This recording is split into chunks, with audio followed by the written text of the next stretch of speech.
Laker Nation, what's up? Man, it's been a long time coming, fam. It's been a long time coming, a 10-year drought to be exact. We're finally back going towards an NBA championship, 10-year drought or so from the Western Conference Finals. But bump that. We're not about celebrating Western Conference. We're about celebrating NBA championships. And we're one step away, man. Whether it's the Clippers or the Nuggets, man, whoever it is in the Western Conference that we face, they can get this work. Same thing with overall in the finals. When we reach the finals with the Celtics or the Miami Heat, whoever it is, man, it can get this work. We hungry, Laker Nation. It's been a long drought, suffering through the years of Kobe after the Shaq trade, man, having to waste away some of his good prime years, unfortunately. And then, of course, with Ryan Kelly, Robert Sucre, aka Robert Sacre, Smush Parker, Brian Cooks, the Brian Cooks of the world, man. Kendall Marshalls, Wayne Ellingtons, the list goes on and on, man. Jordan Hill, man. Glad those days, Jody Meeks, I'm glad those days are over. I'm glad those days are officially over. We can look behind and say, you know what, it is what it is. The Lakers franchise does not stay down long for competing for NBA championships. From down in the tubes, man, to competing for an NBA championship. So we here, the job's not finished. We could look back and build momentum off that, but the job's not finished, man. Let's do it for Kobe and Gigi and for Laker Nation. Let's get this shit. With that said, Laker Nation, welcome to the Lake Show YouTube channel. If it's your first time to the channel and you're looking for a different flavor of Laker content on the tube and you value objectivity, rationale, logic, substantive, empirical data based off a student against perspective, and you love Lakers basketball like I do, then you've arrived to the right channel. Consider subscribing, Laker fam. And for those of you who already sub, switch that notification bell to get alerts when I drop videos. And Laker fan, can you show a brother some love? Give this video a thumbs up, man. That's the only way YouTube shares videos with others, man. The algorithm's all screwed up. It is what it is. But show a brother some love and give a like on this video, man. I would greatly appreciate that, Laker fam. So now let's get to my full game recap and just my thoughts overall on this game. Lakers send the Rockets home, man, in 5 games. I had them in 6, but it is what it is. But great blowout win for the Lakers to close this series in 5 games, 119-96, man. Love the killer instinct. I love the fact that the Lakers were able to send a message to the to the NBA overall, not just in the Western Conference, but overall to the competing teams that are going for the NBA championship as well, whether it's the Miami Heat or the Celtics in the Eastern Conference, or whether it's the Nuggets or the Clippers in the Western Conference. It doesn't matter, man. Like I said earlier, they can get this work, but great blowout win and way to send the message for the Lakers, man. Beating a high offensive team in the Rockets. And so much for the naysayers talking shit about the Lakers' lack of offense to begin this bubble, man. I mean, the Lakers shot the ball 50+% from the field this game. It doesn't matter if their offense is not, stellar.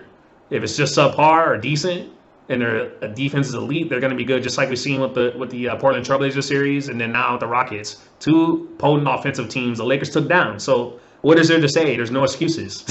You know what I'm saying? Like, people could, the naysayers can say whatever the fuck they want. If shots are falling, the Lakers are going to be a scary team to beat, man, because their defense has always been consistent. They're top 3 or so in defense. So, come again. If teams are jacking up shots and they're good offensively, but they can't defend a lick, they're not going to beat the Lakers. And that's clear. We've seen that with Portland. We've seen that with the Rockets. But anyway, let's get to the full game recap quarter by quarter, give my thoughts on this game. So first quarter, Lakers start off strong with 3-point shots, man, from KCP and Danny Green, man. Good to see them get their shooting form, man. We're going to need them overall. And the bench overall stepping up and role players, man.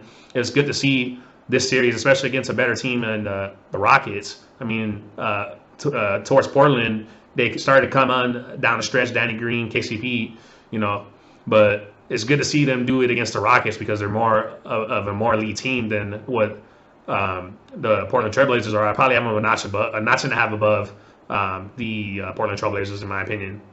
And then LBJ, man, attacking the cup, making the Rockets pay for single coverage on them. That's not going to happen. I mean, PJ Tucker is a strong defender. Don't get me wrong. Strong body, can take contact, but LBJ is more athletic than he is, faster than he is, stronger than he is. And when he has to defend AD and the Laker bigs, man, size wears down. It's going to wear opponents down, no matter if they have a potent offense. If the Lakers or any team that's going to play elite defense and they have size, man, that's going to wear them down. And that's what we've seen, like I said, in Portland versus the Portland Trailblazers and now versus the Rockets. But LBJ was making them pay for single coverage Lakers go up 13-2, man, to start. Great start for the Lakers.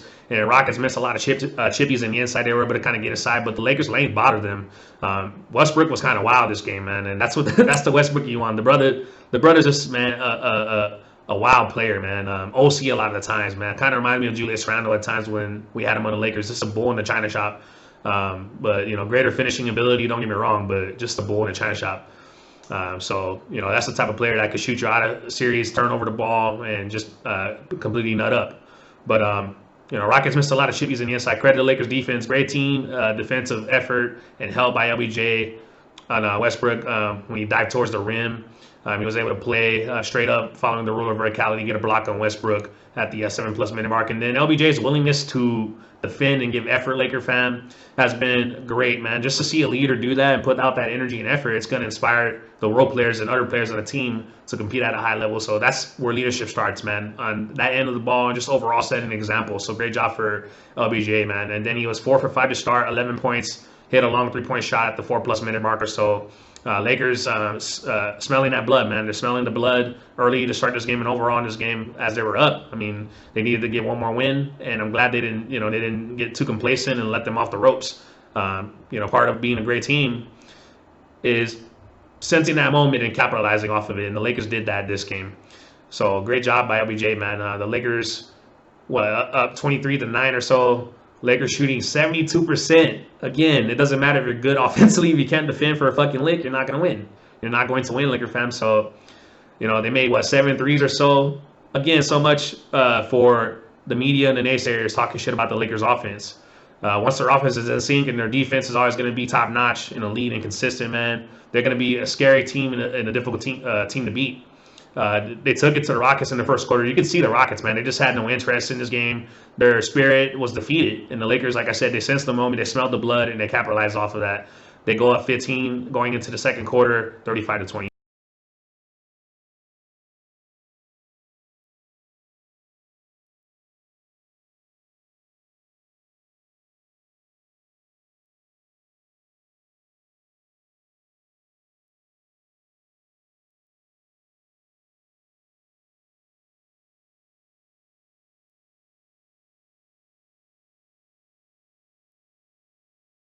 Second quarter, Rockets go on a 9-2 run to start.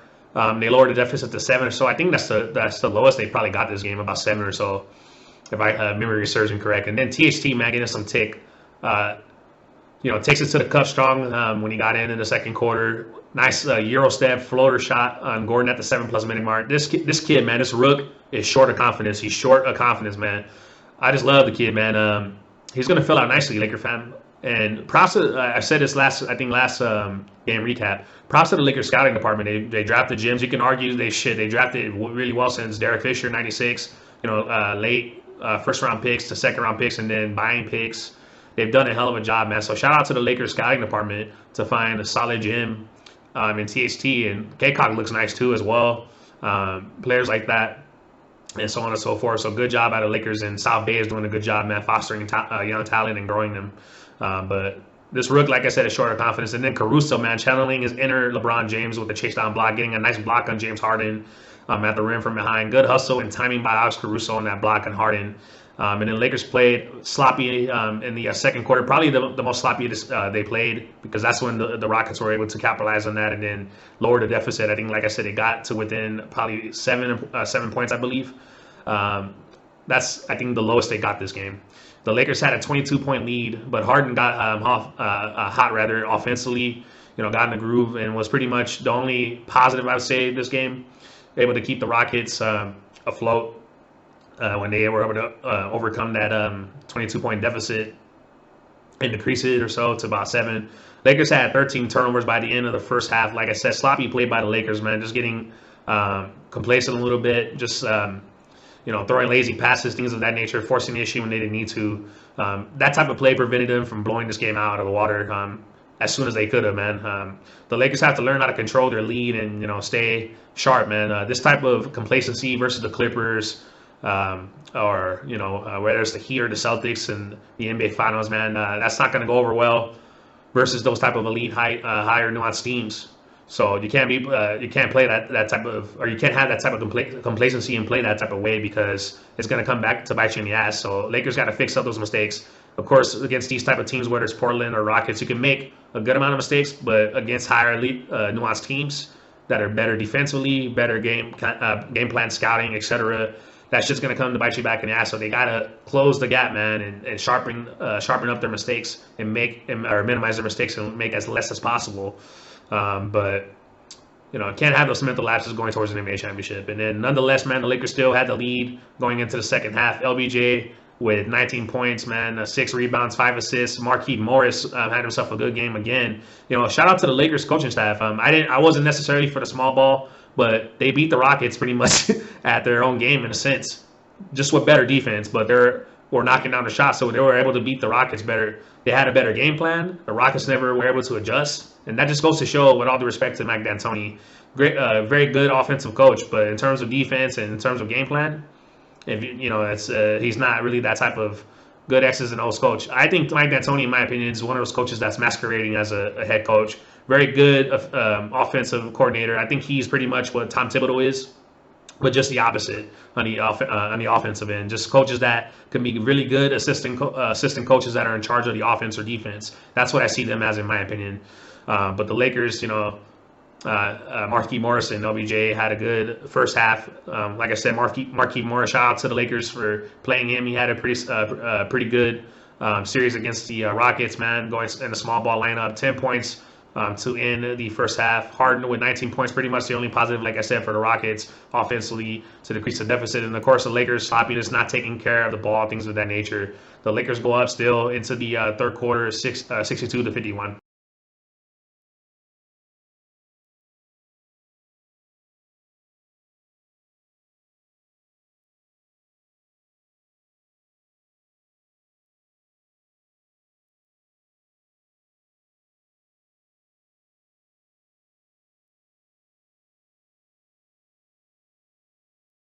Third quarter, Marquise Morris matches Tucker's three-point shot to start the second half. Then Morris hits another three-point shot, man, to negate the Rockets' mini run. Again, Marquise Morris has been a solid find after he got waived, I think, by Detroit or whoever it was, or bought out.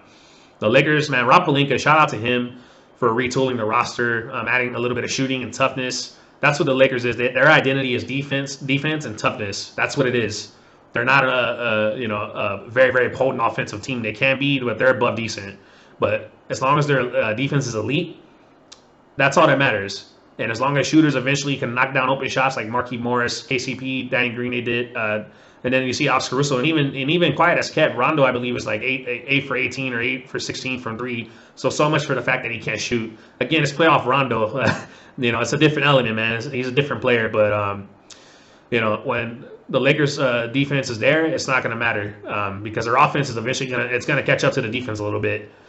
So as long as they're above decent, man, they're going to be good. But they're going to have to up it against the Clippers or, of course, Miami or the Celtics because they're better, greater, high-level nuance in defensive teams, better offensively, et cetera, well-coached.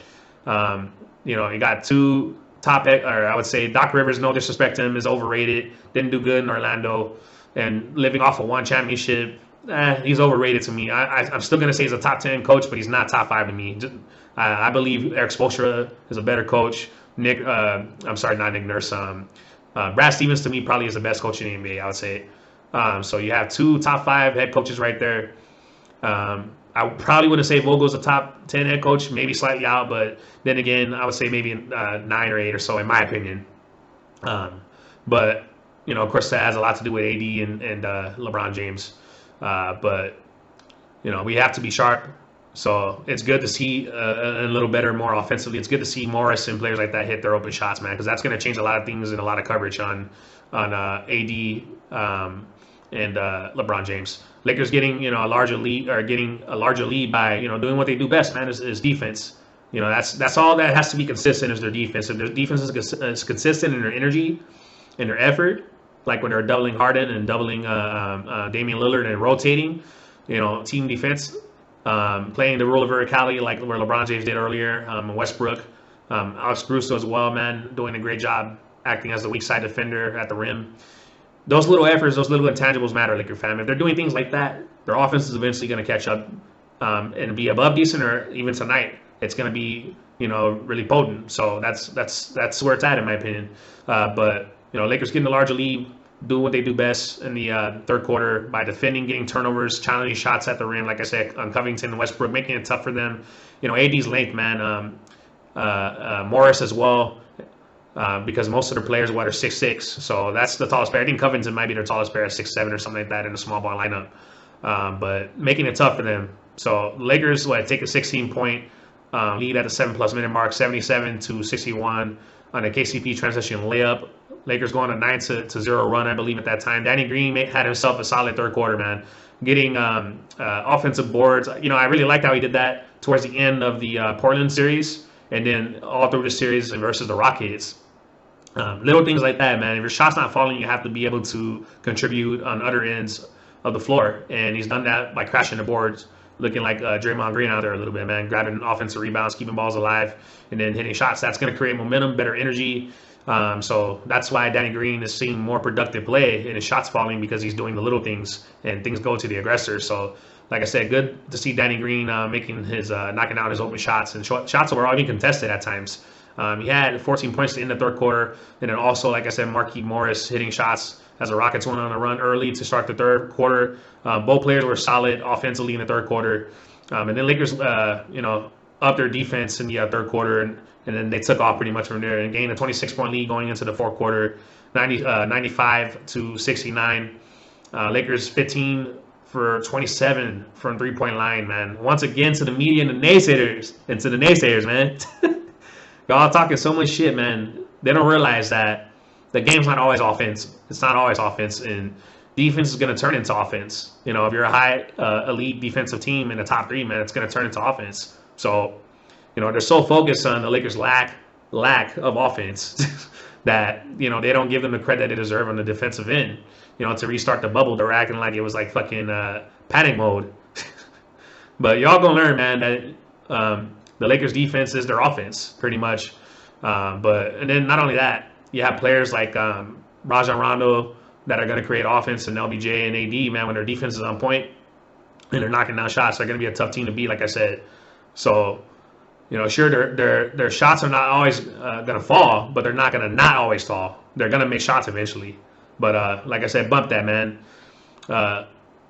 LBJ and the rest of the players, man, their effort is on the defensive end, and that's why things are going well for the Lakers offensively towards the end of the Portland series, and then of course pretty much this series against the Rockets overall. And in the fourth quarters, Kuzma starts off the fourth on a Morris assist for a right corner three and a flare screen. Nice find by Marquise Morris to start, and a nice off-ball movement by Kyle Kuzma. Good execution by the Lakers coaching staff and the Laker players. And then Westbrook a damn fool, man. How the hell you gonna talk shit when you're down 30, brother? I mean, come on, nigga. Nigga talking about you better double team me when Rajon Rondo was guarding him in the post. I'm like, nigga, y'all down by 30. You can look at Westbrook, man, and realize he's that type of cat that has problems. You can just see his confidence in his face, man. Always, man. I bet he's the type of nigga that will look at himself in the mirror and argue with himself. He's that type of nigga, man, that has those type of mental problems, man. That dude's a nutcase, man, straight up. Fuck out of here with talking about double me. You better double me when y'all down 30. You look stupid as hell, bro.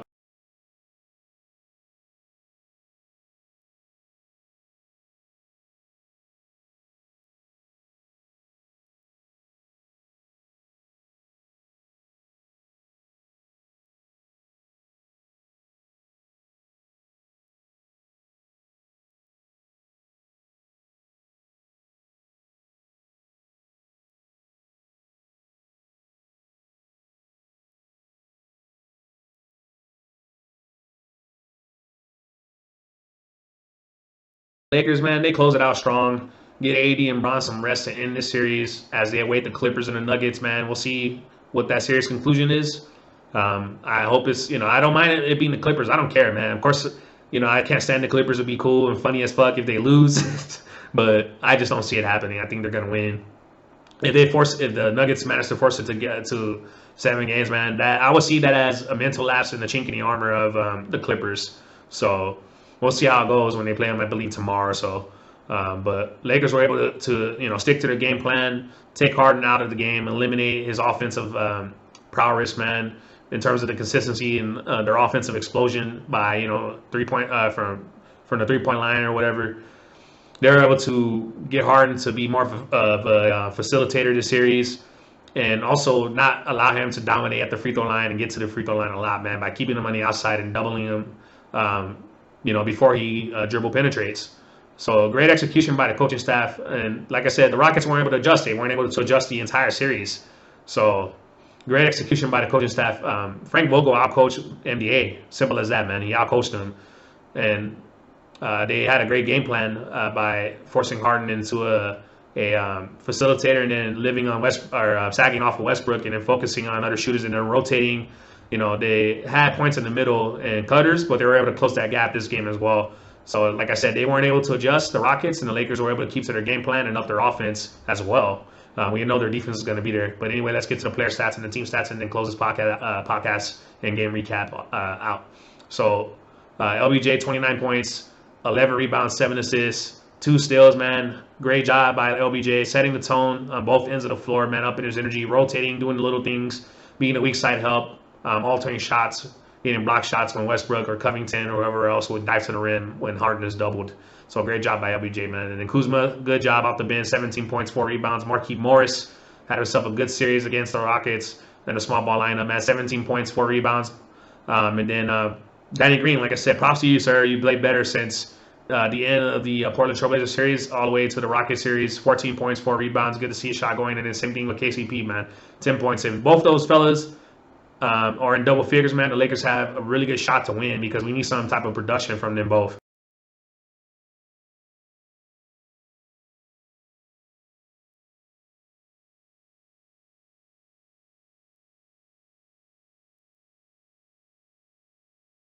AD with 13 points, 11 rebounds, 4 assists. He wasn't as aggressive this game, but that's okay. The Lakers defense was aggressive. Not every game our star players, our superstar players are going to be on, but as long as our defense is there, and then other players are contributing, man, we got to do things by a committee. So they did a good job tonight in doing that. And then THT, the rookie, man, it's good to see him get some tick, gain his confidence. Going to be a nice player as he fills out, man. Going to be a nice NBA pro and combo wing player. 9 points, 3 rebounds. Kid looking nice and confident off the dribble, attacking the cup, man. I love how he changes directions and understands tempo and contrast, knowing when to speed the ball up, and knowing when to slow it down, things of that nature. And then team stats, Lakers 19 for 37 from 3, man. The shot 51%. From 3, man. I think that might be a record overall. That might be the best they shot overall, I believe. Who knows? I believe they haven't hit a 50% clip from 3 overall in the season. So that's a hell of a shooting night for the Lakers from 3-point line. And then from the field, they shot 52% overall. They've done that before. But it's so good to see, the Lakers offense match their defense. And then so much, again, for the lack of offense that the media was focusing on. They've been good offensively in the series versus the Rockets and versus the Blazers before in the past. And speaking of their defense, the Lakers held the Rockets, I believe, to a very good offensive team, to 37% shooting from the field, and then 26, Laker fam, a team that's heavily predicated on jacking up threes, 26% from 3-point land, 13 for 49. With no defense, man, and jacking up shots, long shots equals long rebounds, and then it's going to create transition and opportunity for the Lakers, man. That also played into the Lakers' plan. If they're not knocking down shots and they're getting doubled, Harden's not in the groove. They're taking away shots from Covington, and they're using kind of a safety in terms of watching the ball and playing off of Westbrook to kind of help out on rotation, man. That's going to play into the Lakers' hands. And Westbrook, man, no disrespect to the brother, he was atrocious to watch this series, man. He really needs to work in his jump shot. I noticed that he shoots as he's coming down, right here in his forehead, blocking his vision. He shoots as he comes down. So if he releases more at the top, at the top of his release, man, I think his shot will fall a lot better. But his most efficient thing he's done in terms of shooting is probably that bank shot in the mid-range. So, but he's really got to improve on the shooting. But Lakers did a good job, man. They did a great job by not allowing the Rockets to, stick to their bread and butter, which is 3-point shots, and then James Harden attacking and getting fouls. So they were able to nullify all that and play great defense and up their offense. So great job by the Lakers overall in this series. and props to Frank Vogel and the coaching staff.